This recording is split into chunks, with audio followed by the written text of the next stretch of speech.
কোনায় গিয়ে লুকিয়েছিলাম আর মনে মনে বলেছিলাম আজ মা আমাকে যতই ডাকুক না কেন মা 100 টাকার পরেও আমি মায়ের সামনে যাব না। দেখি আমাকে না পাওয়ার পর মা শেষ পর্যন্ত কি করে রন্ধনে কার্য করে মা যখন নন্দালয়ে আবার খোঁজে আসলেন সারা নন্দালয় প্রতিটি কক্ষ তন্ন তন্ন করে অন্বেষণ করছেন। ওরে আমার জাদুলাল, ওরে আমার সোনা, ওরে আমার গোপাল, শত শতবার আমাকে ডাকছে কিন্তু মায়ের ডাকে আমি সারা দিই নাই রে ভাই। আমার মা যখন নন্দালয়ে আমাকে খুঁজে পেল না সেই দিন আমি কি করেছিলাম, আমার মা কোনদিন অন্যান্য মায়েদের ঘরে গিয়ে বললেন বলো দিদি আমার গোপাল আজকে তোদের ঘরে এসেছে কিনা।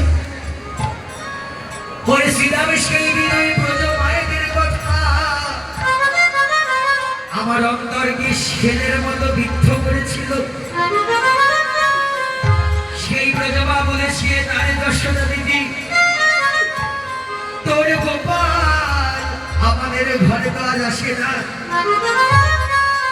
প্রত্যেক দিন তো এই ভরে দুপুরের সময় ওর সখাগণকে নিয়ে এসে তোর গোপাল আমাদের ঘরে মাখনে চুরি করে। বলো যশোদা দিদি তুই কি তোর গোপালকে শিক্ষা দিস নাই? অন্যের ঘরে চুরি করা যে অপরাধ নয়, মহামহ অপরাধ করছে। সেই দিন ওই ব্রজ মায়ের কথা পড়তে লেগেছিল রে ভাই। আমি বলেছিলাম সেই দিন ওই ব্রজ মাকে ও মা আমি তো ভেবেছি তোমার সন্তানের মতো আমিও তোমার একজন সন্তান, আমি তোমাদের পর কেউ নয়, আমি তোমাদের ঘরেই ছিলে, কিন্তু আজকে তোমরাই তো আমাকে পর করে দিলে। যাওয়ার কোনোদিন তোমাদের ঘরে মাখন চুরি করবো না, এতেও যদি তোমাদের সাত নামে যে পোড়া মুখ তোমাদের আর দেখাবো না।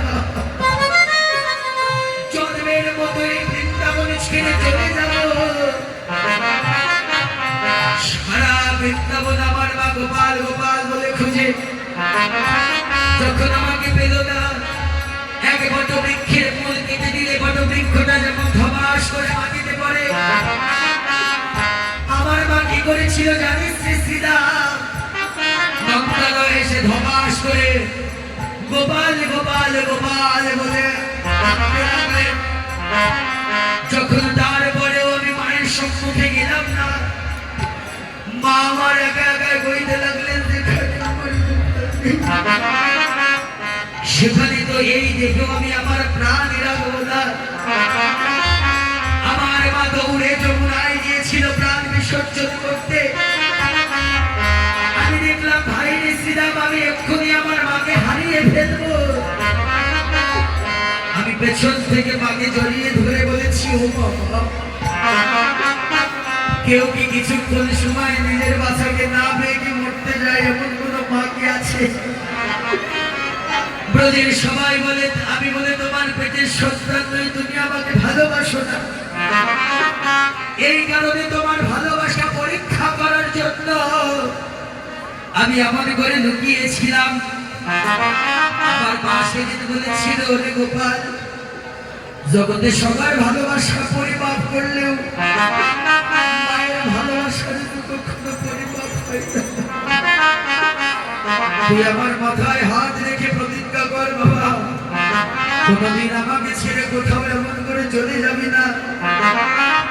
ওরে শ্রীরাম সেই দিন একটু সময় মা আমাকে পেয়ে না পেয়ে যমুনায় প্রাণ বিসর্জন করতে গিয়েছিল, আর আজকে সেই বেলা থেকে এই পর্যন্ত আমি মায়ের কাছে নেই। আমার মা বুঝি প্রাণের বেঁচে নেই রে শ্রীরাম। আমার মা যদি মরে যায় আমি যে জনমের মতো